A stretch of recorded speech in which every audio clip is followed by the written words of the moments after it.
Hello students, I am Sudeep Sahan और आज हम स्टार्ट करने वाले 11th क्लास बायोलॉजी का फर्स्ट टॉपिक एनिमल टेक्सोनोमी से।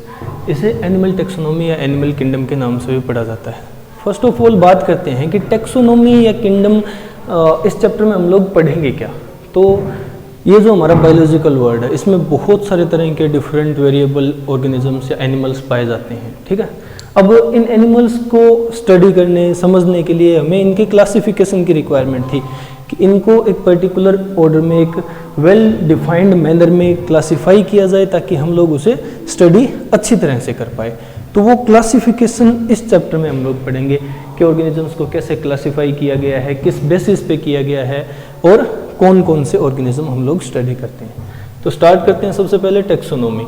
जो टर्म है टेक्सोनोमी, इस टर्म का खुद का ही मीनिंग है क्लासिफिकेशन। कैसे? तो देखो, दो वर्ड आए हैं, टेक्सो और नोमी। टेक्सो मीनिंग अरेंजमेंट, और नोमी मीन्स लॉ, यानी लॉ फॉर अरेंजमेंट। अब वो हमें पता है कि हम एनिमल टेक्सोनोमी पढ़ रहे हैं, मतलब एनिमल्स के अरेंजमेंट के लॉज डिस्कस करने वाले हैं। तो फर्स्ट स्टार्ट करते हैं, टर्म टेक्सोनोमी किसने दी थी? टर्म गिवन बाय एक साइंटिस्ट आते हैं, एपीडी कंडोले।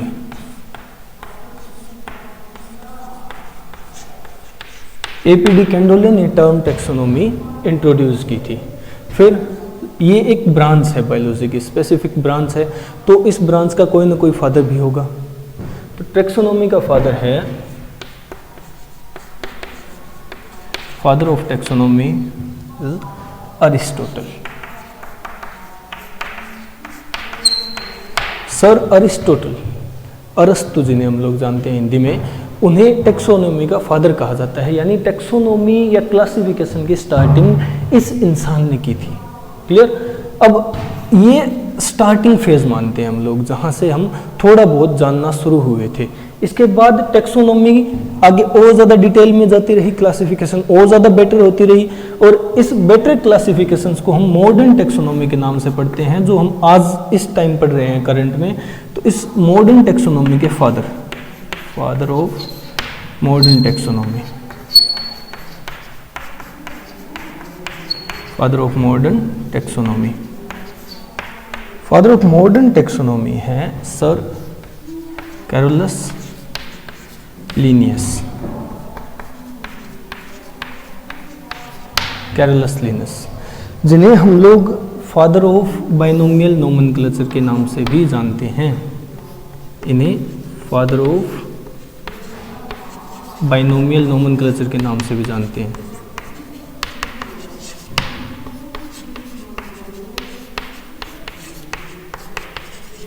बाइनोमियल नोमेनक्लेचर, जहां हम किसी भी स्पीसीज या किसी भी ऑर्गेनिज्म की नेमिंग स्टार्ट करते हैं, किस बेसिस पे? दो टर्म्स लेकर के, इसीलिए बाइनोमियल आया है। बाइनोमियल नोमेनक्लेचर में हम किसी का भी अगर नेम देना हो, जैसे हम लोग हैं ह्यूमंस को बायोलॉजिकल टर्म्स में होमो सेपियंस कहा जाता है। तो वो क्या चीज़ें हैं जो दो वर्ड्स यूज किए गए हैं किसी भी ऑर्गेनिज्म की नेमिंग में? एक तो है जीनस और एक है स्पीसीज, जीनस एंड स्पीसीज। तो ये दिए थे कार्लस लिनस ने, और इनका एक्चुअल नेम था कार्ल वॉन लेनिन। सबसे पहले इन्होंने अपने ही नेम का लैटिनाइजेशन किया था, यानी लैटिन में ट्रांसफर या ट्रांसलेट किया था, जिससे इनका नाम कैरोलस लिनस हो गया, जो हम लोग आज पढ़ते हैं। फादर ऑफ बाइनोमियल नोमेनक्लेचर और father of modern taxonomy Carolus Linus है। ठीक है, अब बात आती है कि इंट्रोड्यूस अरिस्टोटल ने किया था, टर्म को दी थी एपीडी कंडोले ने, स्टार्टिंग अरिस्टोटल से हुई, और अब आज जो प्रेजेंट में हम लोग पढ़ रहे हैं वो टेक्सोनोमी है मॉडर्न टेक्सोनोमी, और फादर है कैरोलस लिनस। बट कैसे हुई? तो अरिस्टोटल ने जो टेक्सोनोमी की स्टार्टिंग की थी, वो अपनी एक बुक में थोड़ा बहुत इंट्रोडक्शन दिया था टेक्सोनोमी के बारे में। वो बुक थी हिस्टोरिया एनिमेलिया। हिस्टोरिया एनिमेलिया इनकी बुक थी, जिसमें इन्होंने सबसे पहले टेक्सोनोमी इंट्रोड्यूस की थी, यानी एनिमल किंगडम के बारे में बताना स्टार्ट किया था। इसी तरह कैरोलस लिनस ने कैसे इंट्रोडक्शन दिया अपनी लैंग्वेज में या अपने हिसाब से। तो कैरोलस लिनस ने जो बुक लिखी वो थी सिस्टेमा नेचुरी। सिस्टेमा नेचुरी ये बुक कैरोलस लिनस ने लिखी थी, जिसमें इन्होंने टेक्सोनोमी को अपने हिसाब से डिफाइन किया। ठीक है, तो अब तक हम लोगों ने क्या देखा, टेक्सोनोमी टर्म का मीनिंग क्या होता है, law for arrangement. Animal taxonomy तो एनिमल्स के अरेंजमेंट। टर्म दी थी एपी डी कैंडोले ने, फादर हैं अरिस्टोटल, बुक हिस्टोरिया एनिमिलिया। और नेक्स्ट बात करते हैं जो हम मॉडर्न टेक्सोनोमी पढ़ रहे हैं, फादर कैरोलस लिनस, और बुक है सिस्टेमा नेचुरी। इसके बाद इस टेक्सोनोमी में हम लोग एक साइंटिस्ट को और स्पेसिफिक मानते हैं, कई बार इसका जिक्र आता है, मेयर। मेयर वो साइंटिस्ट थे जिन्होंने स्पीसीज को इंट्रोड्यूस करवाया था। टर्म स्पीसीज बोल दो या फिर स्पीसीज के बारे में जिसने डेफिनेशन दी, जिसने स्पीसीज को डिफाइन किया, वो साइंटिस्ट मेयर थे। क्लियर है। मेयर को हम लोग इस 20th सेंचुरी का डार्विन मानते हैं। रीजन ये है कि डार्विन नाम के एक साइंटिस्ट थे, ठीक है, फ्रांसिस डार्विन, जिन्होंने 19th सेंचुरी में काफ़ी वैल्यूएबल डिस्कवरीज की थी, काफ़ी वैल्यूएबल थ्योरीज और पोस्टुलेट्स कैरी फॉरवर्ड किए थे। वैसे ही एक तरह से हिस्सेदारी या भागीदारी मेयर ने अदा की है 20th सेंचुरी में। ठीक है, तो इसको हम लोग डार्विन बोलते हैं, डार्विन ऑफ 20th सेंचुरी। और किया क्या था इन्होंने स्पीसीज को डिफाइन किया था।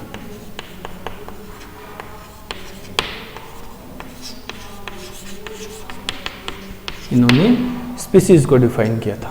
तो स्पीसीज डिफाइन करने वाले साइंटिस्ट थे मेयर, इन्हें 20th सेंचुरी का डार्विन कहा जाता है। क्लियर है। अब आगे चलते हैं, एक्चुअल में टेक्सोनोमी की स्टार्टिंग करते हैं। ये जस्ट इंट्रोडक्शन था, यहाँ से हम लोग क्लासिफिकेशन की स्टार्टिंग करने वाले हैं। तो देखो,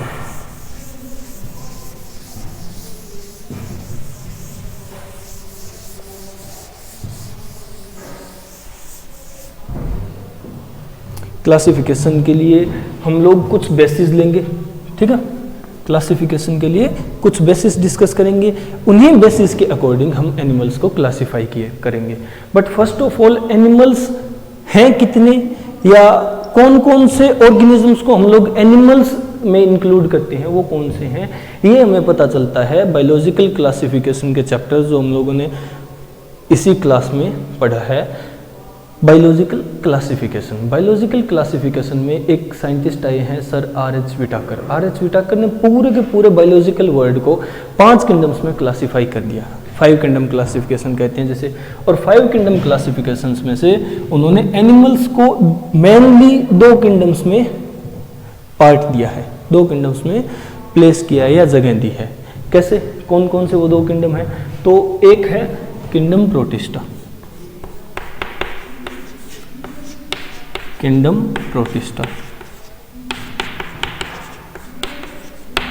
और एक है किंगडम एनिमिलिया।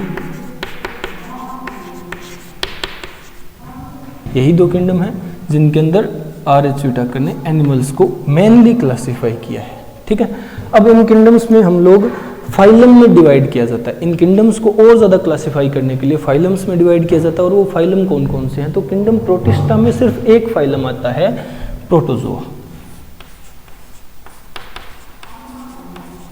फाइलम। क्लियर है। जबकि किंगडम एनिमिलिया में बहुत सारे फाइलम आते हैं जो स्टार्ट होते हैं पोरीफेरा से और जाते हैं कोर्डाटा तक। तुम लोग जानते भी हो, Porifera, Coelenterata, Ctenophora, Platyhelminthes, Aschelminthes, Annelida, Arthropoda, Mollusca, Echinodermata, Hemichordata और कोर्डाटा। हाँ, थोड़े से ज़्यादा हो गए हैं बट सभी डिस्कस करने लायक हैं और सभी को अलग अलग सेपरेट डिस्कस भी करेंगे हम लोग। तो ये 2 किंगडम्स हैं और ये उनके फाइलम्स हैं। क्लियर है। अब इन्हीं को क्लासिफाई करना है। तो क्लासिफिकेशन के लिए हम कुछ बेसिस मानते हैं, कुछ बेसिस लेते हैं क्लासिफिकेशन के लिए, और वो बेसिस हम एक एक करके डिस्कस करेंगे पहले, फिर इनको क्लासिफाई करेंगे। तो देखो, फर्स्ट बेसिस ऑफ क्लासिफिकेशन हम लोग क्या लेते हैं? बेसिस ऑफ क्लासिफिकेशन,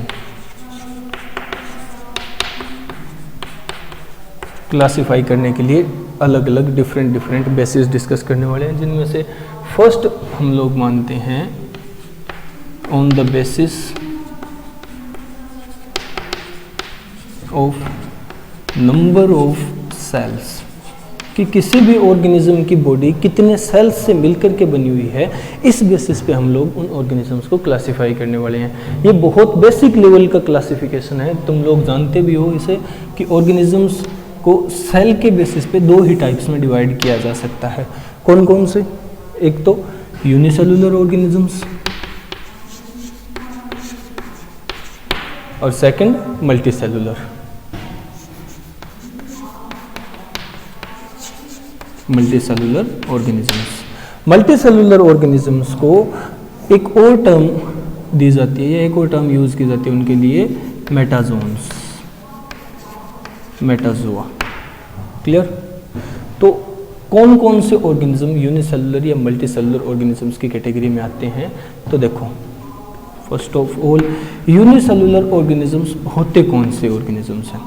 जिनकी बॉडी सिंगल सेल की है। तो मैं लिखूंगा सिंगल सेल्ड बॉडी, पूरी की पूरी बॉडी एक ही सेल की बनी हुई है। क्लियर? और मल्टीसेलुलर में लिखूंगा body composed of more than one cell. एक से ज्यादा कितने भी सेल हो सकते हैं, सारे मल्टी में ही काउंट किए जाएंगे, तो body composed of more than one cell, वो मल्टीसेलुलर ऑर्गेनिज्म। अब अगर इसको और ज़्यादा डिफाइन किया जाए तो एक पॉइंट और स्टडी किया जाता है कि यूनिसेलुलर ऑर्गेनिजम्स में पूरी की पूरी बॉडी एक सिंगल सेल की बनी हुई है। ठीक है?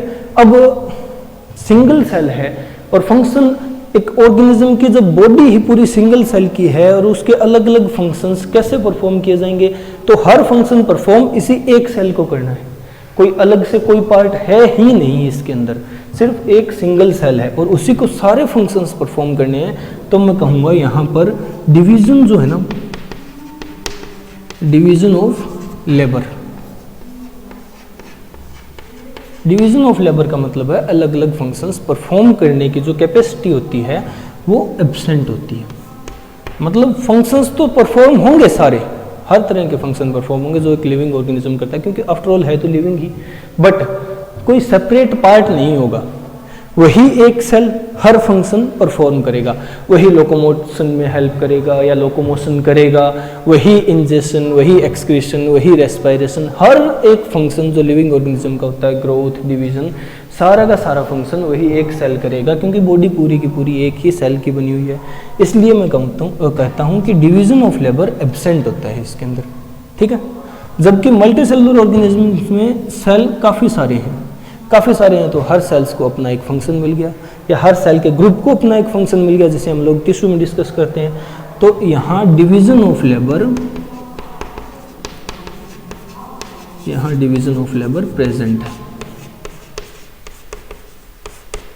डिवीजन ऑफ लेबर प्रेजेंट है।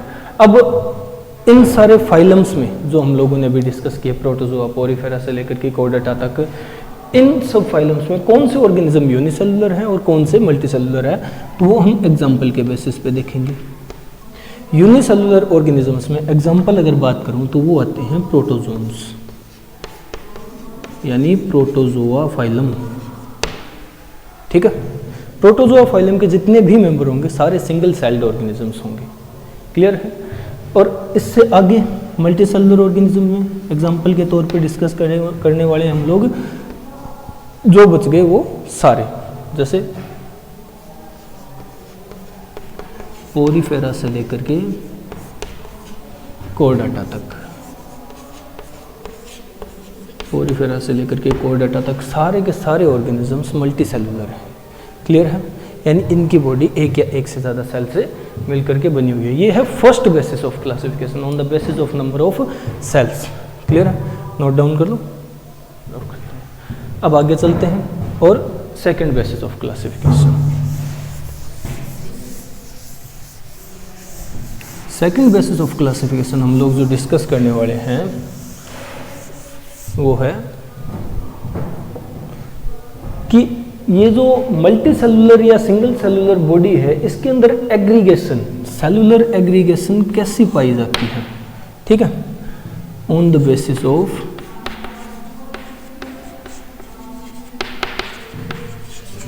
Level of organisation.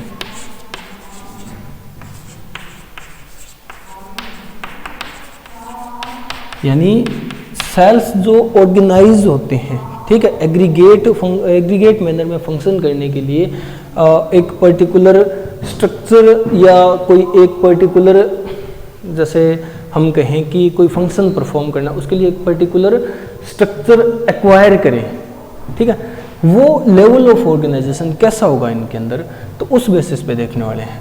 Level of organisation कई तरह के होते हैं, जैसे सबसे पहले protoplasmic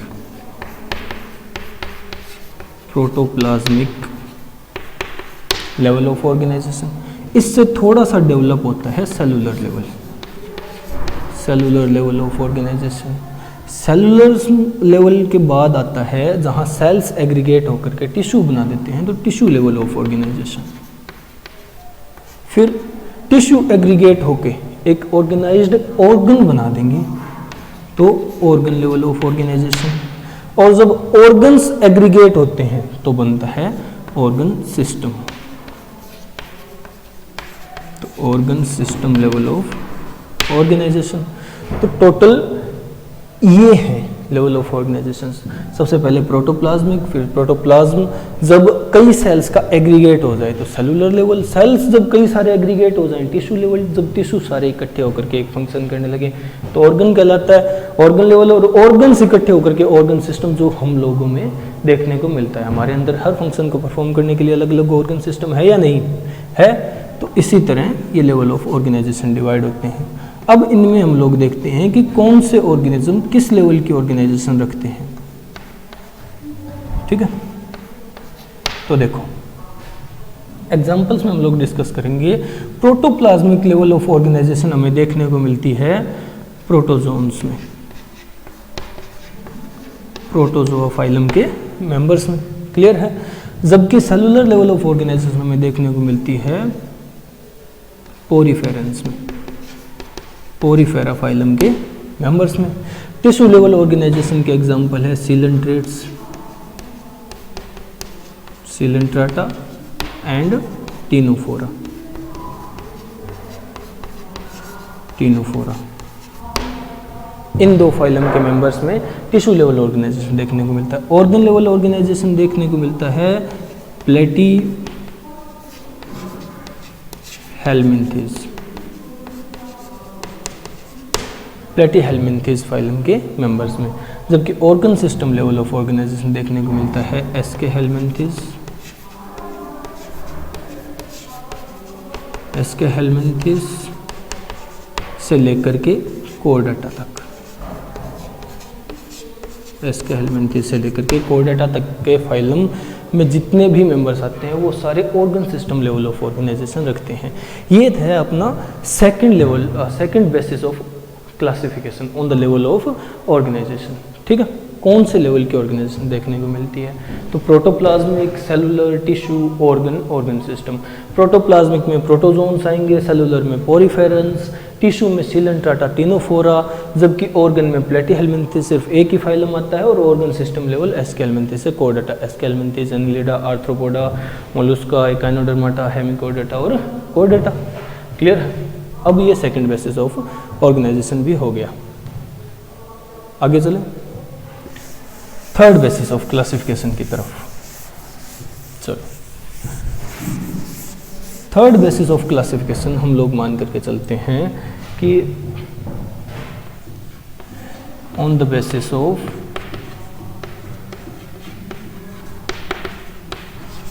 germinal layers,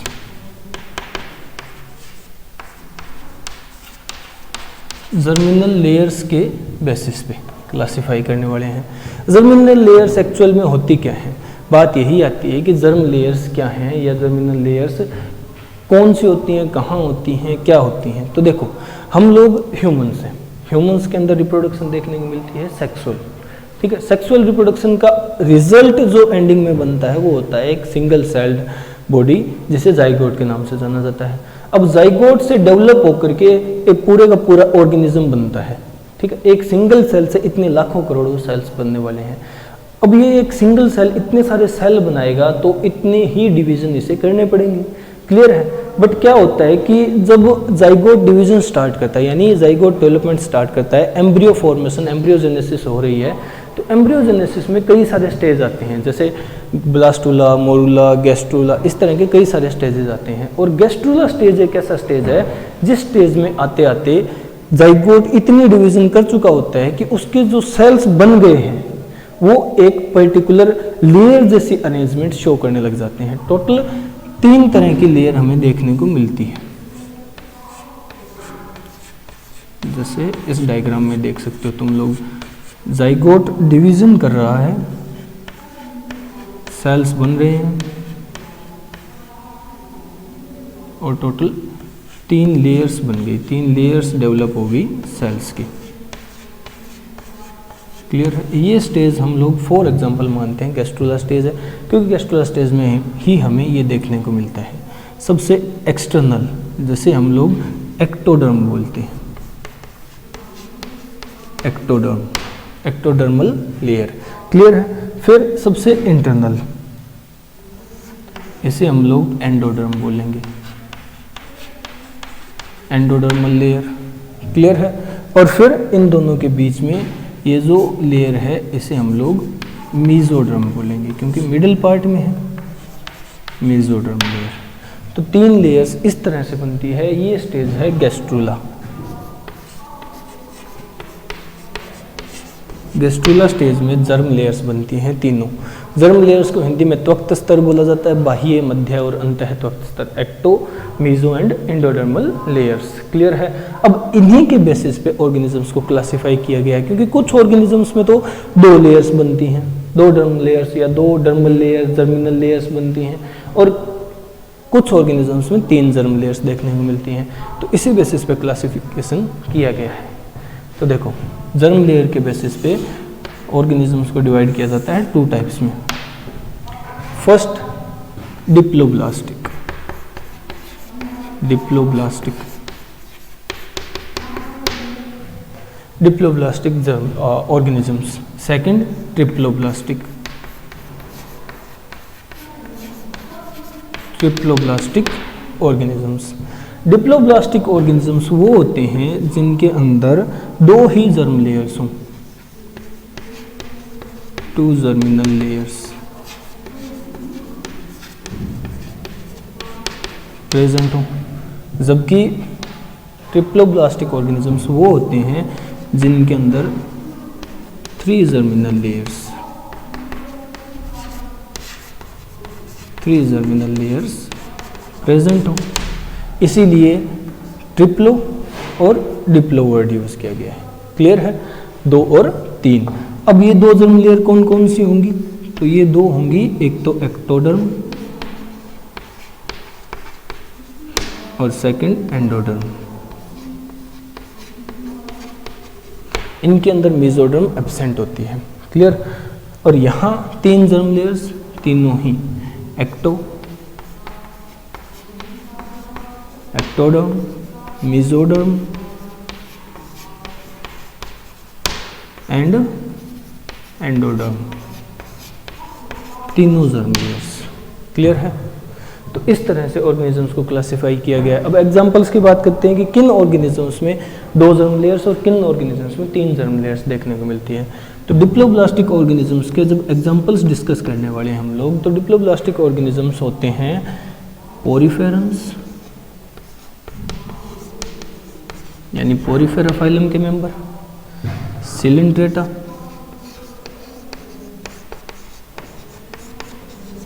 and Ctenophora.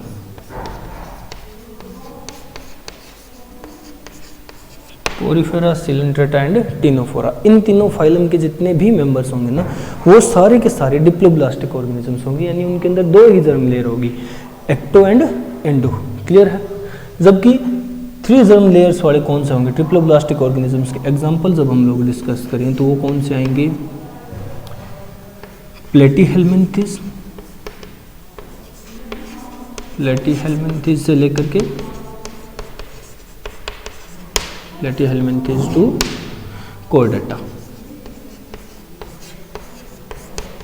Platyhelminthes से कोर्डेटा तक जितने भी ऑर्गेनिजम्स आते हैं वो सारे के सारे ट्रिप्लोब्लास्टिक ऑर्गेनिजम्स होंगे, यानी उनके अंदर 3 जर्म लेयर्स प्रेजेंट होंगी। क्लियर हो गया। ये है third basis of classification on the basis of germinal layers, कि जर्म लेयर्स कितनी होंगी। ठीक है, क्लियर है। याद रखने वाली चीज़ है डिप्लोब्लास्टिक ऑर्गेनिजम्स पोरिफेरा और सीलेंट्राटा एंड टिनोफोराई होंगे, जबकि प्लेटीहेल्मिन्थेस से लेकर के कोर्डेटा तक सभी के सभी ट्रिप्लोब्लास्टिक ऑर्गेनिजम्स होंगे। क्लियर है, आगे चलते हैं। 3 बेसिस हो गए क्लासिफिकेशन। अब 4th बेसिस की तरफ चलते हैं। तो जो 4th बेसिस ऑफ क्लासिफिकेशन है हम लोग डिस्कस करने वाले हैं, वो हम लोग देखते हैं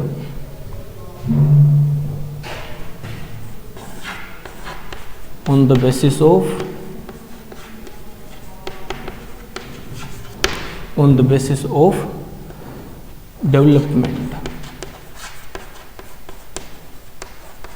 डेवलपमेंट बोल दो या फेट बोल दो। फेट बोला जाता है फ्यूचर को, डेवलपमेंट फेट या फ्यूचर ऑफ ब्लास्टोपोर।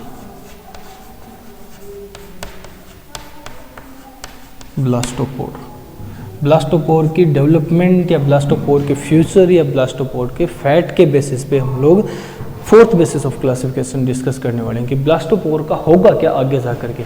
पहले तो ये देखो ब्लास्टोपोर होता क्या है, तो वही एक स्टेज हम डिस्कस करेंगे एम्ब्रियोजेनेसिस की, गैस्ट्रूला स्टेज। गैस्ट्रूला स्टेज में क्या होता है, बॉडी ऐसी हो जाती है या फिर जाइगोट की डेवलपमेंट होते होते ऐसी स्ट्रक्चर बनती है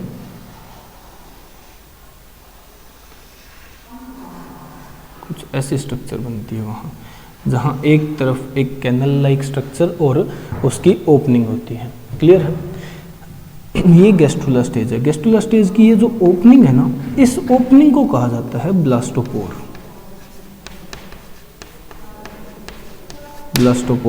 जबकि ये जो कैनल लाइक स्ट्रक्चर है जिसकी ओपनिंग ब्लास्टोपोर है, इस कैनल लाइक स्ट्रक्चर को कहा जाता है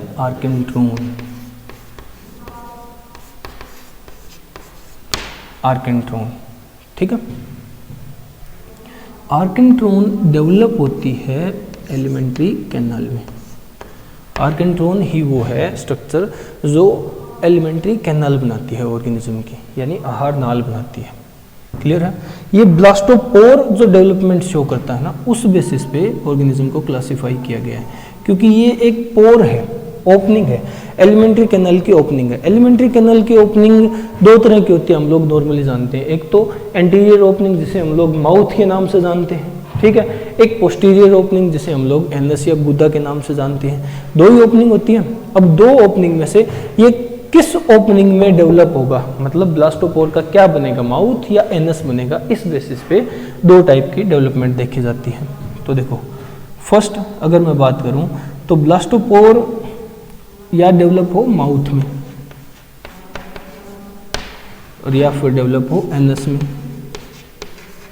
किस में डेवलप होगा, इस बेसिस पे ऑर्गेनिजम्स को क्लासिफाई किया गया। अगर माउथ में डेवलप हो तो ऐसी डेवलपमेंट को बोला जाता है प्रोटोस्टोमिक डेवलपमेंट, और ऑर्गेनिजम्स को बोला जाता है प्रोटोस्टोम्स, प्रोटोस्टोमिक ऑर्गेनिज्म या प्रोटोस्टोमिक डेवलपमेंट।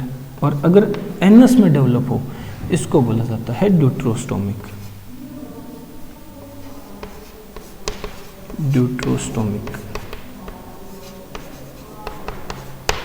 डेवलपमेंट। क्लियर है। प्रोटोस्टोमिक ऑर्गेनिजम्स या प्रोटोस्टोमिक डेवलपमेंट किन ऑर्गेनिजम्स में देखने को मिलेगी हमें, तो प्रोटोस्टोमिक डेवलपमेंट हमें देखने को मिलती है, बेसिकली हम लोग मानते हैं कि एनिलिडा, आर्थ्रोपोडा और मोलस्का जो फाइलम है उनके मेंबर्स प्रोटोस्टोम्स होते हैं। क्लियर है। बट कई जगह कई बुक्स ये भी बताती है कि प्लेटिहेल्मिन्थेस और एस्केहेल्मिन्थेस भी प्रोटोस्टोम्स में आते हैं, जबकि उनके अंदर कंप्लीट डेवलपमेंट हमें देखने को नहीं मिली थी एलिमेंट्री कैनाल की। फिर भी हम लोग मान लेते हैं कि कुछ परसेंटेज या रूडिमेंट्री एलिमेंट्री कैनाल उनके अंदर आ गई थी। अगर ये बेसिस मान के चलें कि रूडिमेंट्री एलिमेंट्री कैनाल उनके अंदर है, यानी प्रिमिटिव टाइप की एलिमेंट्री कैनाल उनके अंदर है, तो वो भी प्रोटोस्टोम्स होंगे, ठीक है। नहीं तो हम प्रोटोस्टोम्स मानते हैं सिर्फ एनिलिडा, आर्थ्रोपोडा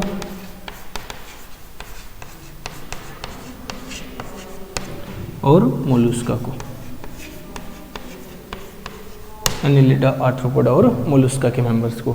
जबकि ड्यूट्रोस्टोमिक डेवलपमेंट या ड्यूट्रोस्टोमिक ऑर्गेनिजम्स कौन कौन से होंगे, इनको छोड़ करके बाकी सारे, जैसे हम लोग देखते हैं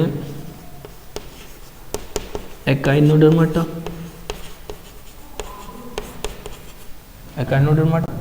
हेमिकोडर्टा,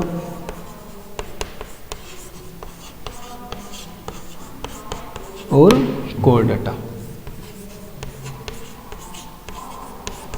एकाइनोडर्माटा, हेमिकोडर्टा एंड कोर्डेटा, इन तीनों फाइलम के मेंबर्स में डेवलपमेंट के बेसिस पे ब्लास्टोपोज डेवलप होता है, वो होता है एनस में, और ये उसके एग्जांपल्स हैं। ये सारे ड्यूट्रोस्टोम्स हैं या ड्यूट्रोस्टोमिक ऑर्गेनिजम्स हैं, यानी ह्यूमंस भी जो कोर्डेटा में आते हैं हम भी ड्यूट्रोस्टोम्स हैं या ड्यूट्रोस्टोमेटिक ऑर्गेनिजम्स हैं।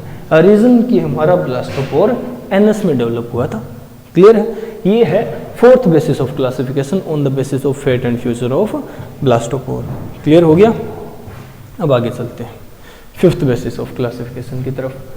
तो ये फोर्थ बेसिस ऑफ क्लासिफिकेशन था। 4 बेसिस हम लोग देख चुके हैं क्लासिफिकेशन के, अब फिफ्थ बेसिस की तरफ चलते हैं।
तो जो फिफ्थ बेसिस ऑफ क्लासिफिकेशन हम लोग देखने वाले हैं, वो फिफ्थ बेसिस ऑफ क्लासिफिकेशन हम लोग लेते हैं on the basis of symmetry, on the basis of symmetry कि ऑर्गेनिज्म की सिमेट्री कैसी है। इस बेसिस पे सिमेट्री होती क्या है एक्चुअल में, पहले तो ये डिस्कस कर लेते हैं। सिमेट्री होती है कि ऑर्गेनिज्म की बॉडी को, कोई भी ऑर्गेनिज्म मान लो फॉर एग्जांपल कोई भी, यानी हम ह्यूमंस ही लेकर के चलो, कि ऐसा कोई प्लेन जो हमारी बॉडी को 2 पार्ट्स में डिवाइड कर दे, जिसमें हमारी बॉडी का हर एक ऑर्गन का हाफ पार्ट आ जाए, यानी पूरी की पूरी बॉडी को 2 हाफ पार्ट्स में डिवाइड कर दे। अगर मैं कहूँ तो हमारी बॉडी के बेसिस पे हम अगर एग्जांपल ह्यूमंस को मान करके चलें तो हमारे अंदर सिर्फ एक ही प्लान है, ये जो लॉन्गिट्यूडनल प्लेन है, इसी प्लेन से हम लोग पूरी बॉडी को 2 बराबर पार्ट्स में डिवाइड कर सकते हैं। एक हाथ एक पैर, एक हाथ एक पैर इस साइड आ जाएगा, एक आंख एक कान, इसी तरह पूरी की पूरी बॉडी हाफ डिवाइड हो जाएगी। क्लियर है।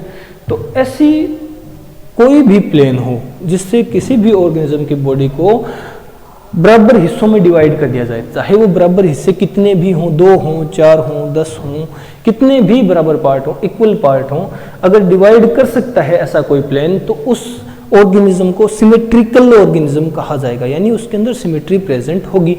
और जिनके अंदर नहीं हो सकता ऐसा, उन्हें एसिमेट्रिकल ऑर्गेनिज्म कहा जाता है। ठीक है, तो सिमेट्रिक एक्चुअल में होती है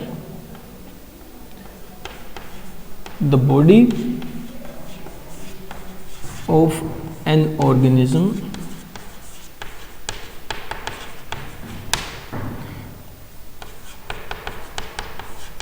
divided into equal halves by any plane। कोई भी प्लेन लेकर के ऑर्गेनिज्म की बॉडी को दो इक्वल हाउस में अगर डिवाइड कर दिया जाए तो उसे सिमेट्री कहेंगे हम लोग। ठीक है, उसे हम सिमेट्री कहेंगे उस ऑर्गेनिज्म की या उस ऑर्गेनिज्म की बॉडी की। क्लियर है? अब सिमेट्री के बेसिस पे ऑर्गेनिजम्स दो तरह के होते हैं। First asymmetrical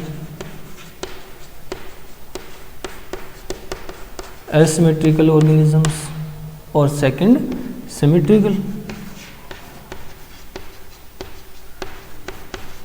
symmetrical organisms.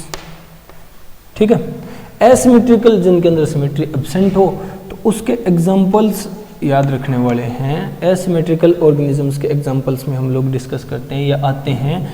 First protozoans यानी प्रोटोजोआ फाइलम के मेंबर, और सेकंड पोरीफेरा फाइलम के मेंबर। क्लियर है? समझ गए? और सिमेट्रिकल अगर कोई भी ऑर्गेनिज्म सिमेट्री शो करता है तो दो तरह की सिमेट्री हो सकती है। दो तरह की सिमेट्री कैसे? एक तो हमारे ही केस में, जैसे हमारी पूरी जो बॉडी है अगर उसको दो इक्वल पार्ट्स में डिवाइड करना हो, इक्वल हाउस में डिवाइड करना हो, चाहे वो 2 हो 4 हो, कितने इक्वल हाउस बनाने हो, ठीक है, कितने ही इक्वल पार्ट करने हो, तो कितने किए जा सकते हैं अगर हम देखना चाहें तो प्लेन देखने पड़ेंगे इसके लिए। देखो फर्स्ट ये प्लेन है, इस प्लेन से हमारी पूरी बॉडी 2 इक्वल हाउस में डिवाइड हो सकती है, बिल्कुल क्लियर है। अब ये प्लेन लेकर के चलो, क्या इस प्लेन में 2 इक्वल हाउस में डिवाइड हो सकती है हमारी बॉडी? नहीं हो सकती। रीजन क्यों नहीं हो सकती? अगर इस तरह इस हाथ को 2 इक्वल हाउस में डिवाइड किया जाए तो थंब एक ही साइड आएगा, दूसरी साइड नहीं आ सकता। क्लियर है? तो सिमेट्री हुई नहीं। इक्वल बोला है मैंने, इक्वल इस तरह डिवाइड किया गया तो जो फेशियल पार्ट है यानी हमारी आंखें हैं, नाक है, वो एक साइड आएंगी, पीछे वाली साइड तो नहीं आएंगी क्योंकि हमारी आंखें तो एक ही साइड है। ठीक है, तो इस बेसिस पे हम लोग देखते हैं कि ऑर्गेनिजम्स को डिवाइड करना हो, ऑर्गेनिज्म की बॉडी को अगर डिवाइड करना हो तो 2 पोर्शंस बच जाते हैं इसमें। पहला कि पूरे ऑर्गेनिज्म की बॉडी 2 इक्वल हाउस में डिवाइड हो जाए, सिर्फ एक प्लेन ऐसा कर सके, जैसा हमारे केस में होता है। सिंगल प्लेन एक ऐसा है लॉन्गिट्यूडिनल प्लेन जिससे बॉडी 2 इक्वल हाउस में डिवाइड हो सकता है, और कोई भी प्लेन नहीं है। क्लियर? समझ गए? और कुछ ऑर्गेनिजम्स ऐसे हैं जिनके अंदर या जिनकी बॉडी को हम जब प्लेन देखते हैं डिवाइड करने के लिए, तो चाहे 2 हो 4 हो 5 हो, कितने भी प्लेन हो, उनकी बॉडी हर प्लेन से इक्वल हाउस में डिवाइड होगी। इस बेसिस पे सिमेट्री 2 टाइप की हो जाती है मेनली। 2 टाइप कौन कौन सी? एक radial symmetry,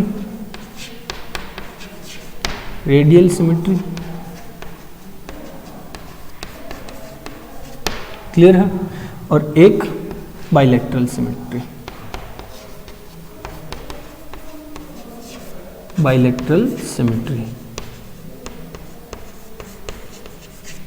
radial and bilateral. तो देखो रेडियल सिमेट्री कैसी होती है, बाइलेटरल सिमेट्री कैसी होती है। अगर हम डायग्रामेटिक देखें तो रेडियल सिमेट्री में कोई भी ऑर्गेनिज्म की बॉडी लगभग इस टाइप की होगी। ठीक है, अब इस ऑर्गेनिज्म की बॉडी को चाहे कितने भी प्लेन लेकर के डिवाइड करना चाहो, तुम लोग 2 इक्वल हाउस में डिवाइड कर सकते हो।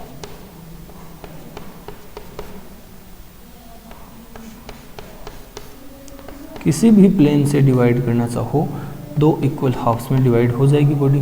होगी या नहीं? हो जाएगी। जबकि बाइलेटरल सिमेट्री कैसी हो सकती है? बाइलेटरल सिमेट्री के लिए तुम लोग एग्जांपल मानो कि फॉर एग्जांपल ह्यूमन बॉडी है,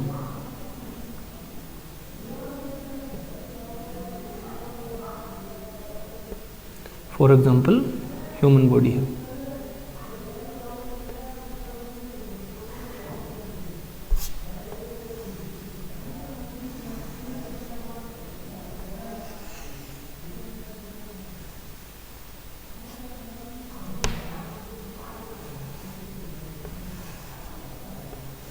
ये ह्यूमन कुछ अजीब सा ही है, म्यूटेंट टाइप है। डायग्राम बुक में अच्छी तरह देख लेना।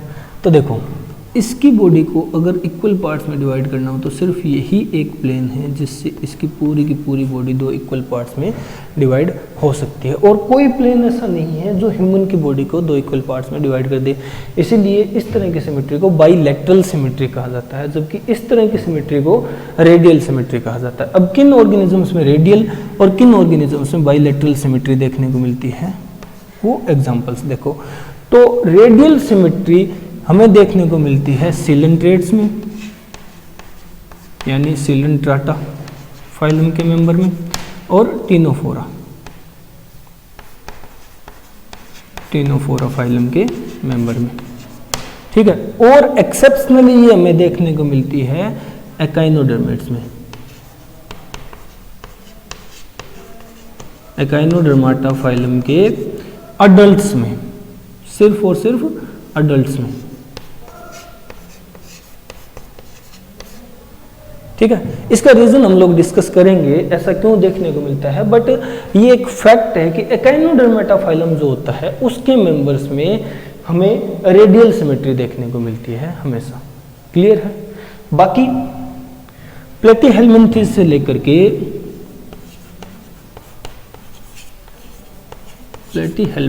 लेकर के कोर्डेटा तक जितने भी मेंबर्स आएंगे उन सब में हमें देखने को मिलेगा या देखने को मिलेगी बाइलैटरल सिमेट्री। तो हम लोग क्या हैं, कोर्डेट्स हैं, और कोर्डेट्स में सिमेट्री कैसी बताई मैंने, बाइलैटरल। तो यही सिमेट्री देखने को मिलती है। क्लियर है। तो सिमेट्री के बेसिस पे ऑर्गेनिजम्स को दो तरह से डिवाइड किया गया, एसिमेट्रिकल और सिमेट्रिकल। समझ गए। एसिमेट्रिकल जिनकी बॉडी डिवाइड हो ही नहीं सकती किसी भी प्लेन से, यानी इनकी इर्रेगुलर बॉडी होती है। अगर एसिमेट्रिकल ऑर्गेनिजम्स की बात करूं तो